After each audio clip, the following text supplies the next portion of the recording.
స్వచ్ఛ టాక్స్కి స్వాగతం. నేను సిహెచ్వి సత్యనారాయణ. ఇప్పుడు ఆంధ్రప్రదేశ్లో ఆ, అధికారంలో ఉన్న తెలుగుదేశం పార్టీలో చాలామంది ఎమ్మెల్యేలు కొరకరాని కొయ్యలుగా తయారయ్యారని, అవినీతి పరులుగా మారారని, వాళ్ళు రకరకాల స్కాములు చేస్తున్నారని, లోకల్గా చాలా కొందరైతే లోకల్గా ప్రజల్ని ఇబ్బందులు పెడుతున్నారు. ప్రజలకి సహాయపడపోగా వాళ్ళ దైనందిన సమస్యలకు సంబంధించిన సిఫార్సులు ఏవి చేయకపోగా వాళ్ళు ఏదైనా సరే వాళ్ళని పీడించి ఏదో రకంగా డబ్బులు వసూలు చేసే కార్యక్రమంలో ఉన్నారనే ఆరోపణలు కొంతకాలంగా వస్తున్నాయి.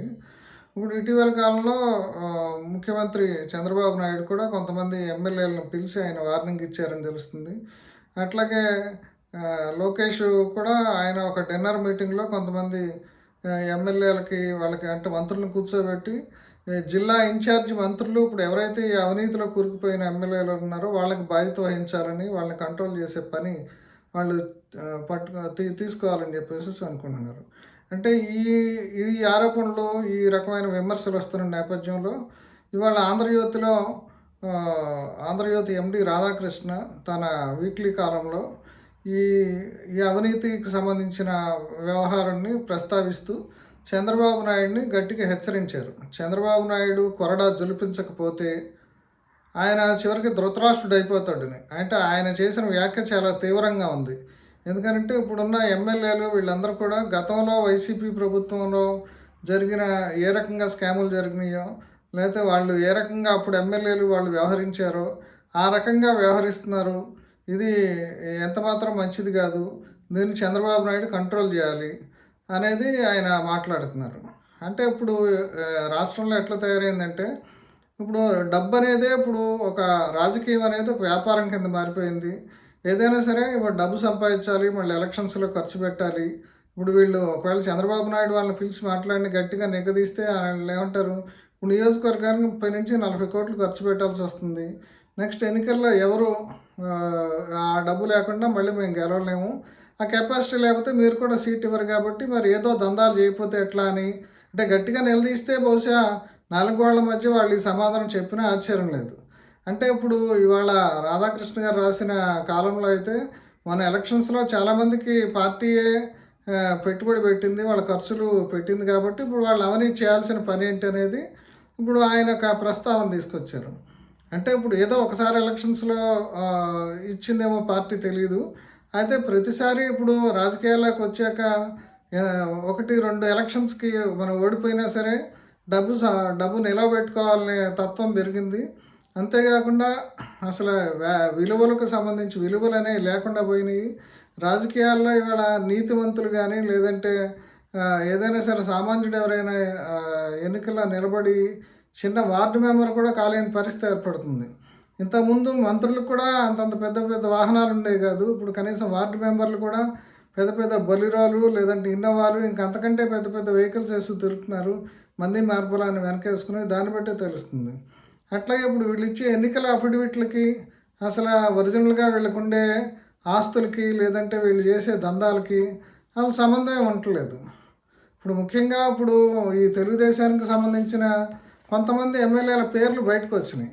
అంటే వాళ్ళల్లో ఈ బుడ్డా రాజశేఖర రెడ్డి శ్రీశైలం ఎమ్మెల్యే ఆయన మైనింగ్ వ్యవహారాల్లో ఆయన అవినీతికి పాల్పడుతున్నారని, అట్లాగే ఇప్పుడు అనంతపురం అర్బన్ ఎమ్మెల్యే దగ్గుపాటి వెంకటేశ్వర ప్రసాద్ ఇటీవల ఆయన జూనియర్ ఎన్టీఆర్కి మీద అనవసరమైన వ్యాఖ్యలు చేసి చేయడంతో చంద్రబాబు నాయుడు ఆయన పిలిచి మందలించారు.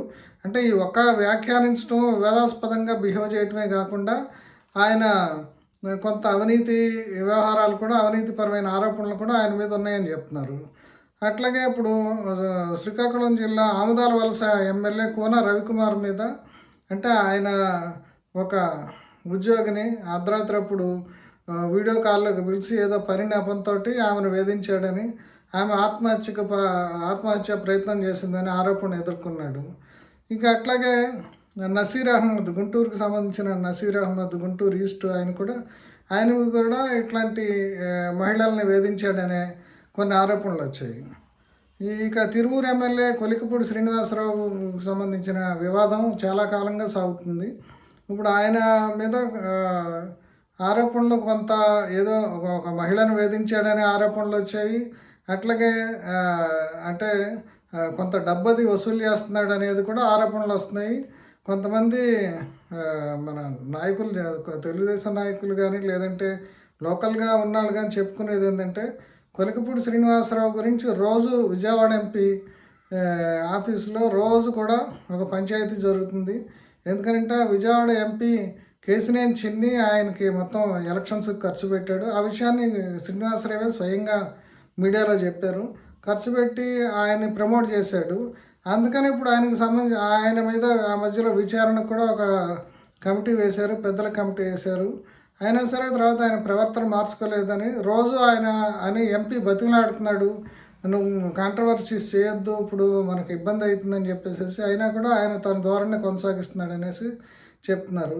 అంతేకాకుండా వచ్చే ఎలక్షన్స్లో ఇప్పుడు నాకు డబ్బులు ఎవరిస్తారు, నేను 100 కోట్లన్నా సంపాదిస్తే తప్ప నెక్స్ట్ ఎలక్షన్స్లో నేను కానీ రాజకీయాల్లో కానీ నిలబడను అని చెప్పేసి ఆయన నిర్ద్వందంగా చెప్తున్నాడని చెప్తున్నాడు. అంటే దీనికి తగిన సాక్ష్యాలు కానీ చూసిన వాళ్ళు కానీ లేకపోయినా సరే అంటే బయట అనుకుంటున్న వ్యవహారం అన్నమాట ఇది. ఇప్పుడు ఈ ఆఫీసులో జరిగే రోజువారీ చర్చలు, రోజువారీ వ్యవహారంలో కొలికపూడి శ్రీనివాసరావు ఆ రకంగా ఇప్పుడు అంటే ఏంటంటే ఇప్పుడు ఈవెన్ చంద్రబాబు నాయుడు అయినా సరే మిగతా వాళ్ళు క్వశ్చన్ చేసే అవకాశం ఉంది. మీకేంటి డబ్బు సంపాదించిన అవసరం లేదు, మీరు మీ మీద ఆరోపణలు రావట్లేదా, మరి మా మీద ఆరోపణలు వస్తాయా, మేము కూడా రాజకీయాలు చేయాలి కదా, మేము కూడా పెద్దవాళ్ళం కావాలి కదా అని మాట్లాడితే ఎవరు చెప్పగలిగేది ఏం లేదు. ఇప్పుడు అటువంటి పరిస్థితి ఏర్పడింది. అట్లాగే కేసినేని చిన్ని కూడా ఇప్పుడు గతంలో వైఎస్ఆర్సీపీ నాయకుల మీద ఇసుక దందాలకు సంబంధించి ఏ రకమైన ఆరోపణలు వచ్చినాయో ఇప్పుడు కృష్ణా జిల్లాలో ఇసుక సంబంధించిన అంతా కూడా ఆయనే కంట్రోల్ చేస్తున్నారనే ఆరోపణలు వస్తున్నాయి. అట్లాగే నెల్లూరు ఈ Bonda Umamaheswara Rao Vijayawada MLA, central MLA, ఆయన మీద కూడా పోయినసారి కూడా చాలా ఆరోపణలు వచ్చాయి. ఒక 1000 గజాల స్థలం కనపడితే ఆయన కన్ను పడిందంటే ఇంకా దాన్ని కాపాడుకోవటం కష్టం అని చెప్పేవాడు. అట్లాగే ఇప్పుడు ఇది పాత విషయం అయినప్పుడు కూడా ఇప్పుడు విజయవాడలో ఒక రాజకీయ నాయకులకి, గుండాలకి, రౌడీలకి ఒక పెద్ద సంపాదన మార్గం ఏంటంటే Bessent road, Gandhinagar, railway station ఎక్కడైతే సెంటర్లు ఉంటాయో ఈ హాకర్స్ దగ్గర నుంచి డబ్బులు వసూలు చేయటం. ఇంతకుముందు రోజుల్లో వాళ్ళు ఎంతో కొంత రేట్ పెట్టి వసూలు చేసేవాళ్ళు. ఇప్పుడు అట్లా కాకుండా వాళ్ళ మంత్లీ రెంటు అంటే బిసెంట్ రోడ్లో అయితే 25,000 నుంచి 30,000 ప్రతి హాకర్ దగ్గర నుంచి వసూలు చేస్తారని చెప్పుకుంటున్నారు. ఇట్లాగే ఇప్పుడు ఇది కూడా ఎట్లా అంటే అధికారంలో ఉన్న ఎమ్మెల్యేకి 60%, ఆయన ప్రత్యర్థిగా ఉన్న ప్రతిపక్ష మాజీ ఎమ్మెల్యేకి ఒక 40%, ఇట్లా ఈ రకంగా పంపకాలు చేసుకుంటున్నారని చెప్తున్నారు. అదే కాకుండా ఇప్పుడు కొత్తగా ట్రెండ్ ఏంటంటే గతంలో ఏదైనా సరే మనకు మున్సిపాలిటీలోనో ఎక్కడైనా సరే ఇల్లు కట్టుకోవటంలోనో ప్లాన్లో ఏమైనా తేడాలు ఉన్నా లేదా మున్సిపల్ అధికారులు మనల్ని వేధించినా సరే మనమే పోయి ఎమ్మెల్యేకో చెప్పుకునేవాళ్ళు, ఎమ్మెల్యేకో ఎంపీకో చెప్పుకుంటే వాళ్ళు మన తరపున వచ్చి అధికారులకి వాళ్ళకి చెప్పి వాళ్ళని ఏదో రకంగా మనం ఒప్పించి మనకి హెల్ప్ చేసేవాళ్ళు. ఇప్పుడు అట్లా కాకుండా అసలు పొద్దుటే ఆ బిల్డింగ్ ఇన్స్పెక్టర్ దగ్గర నుంచి లిస్టు తీసుకుని ఎమ్మెల్యేలే తమ మనుషుల్ని పంపించి ఇప్పుడు ఇంటికి ప్లాన్లు సరిగ్గా ఉన్నాయా లేదా సెట్ బ్యాక్ సరిగ్గా వదులుతున్నా లేరా ఇవన్నీ కూడా బెదిరించి 50,000 నుంచి 1,00,000, 2 లక్షల వరకు వసూలు చేస్తున్నారనే ఆరోపణలు వస్తున్నాయి.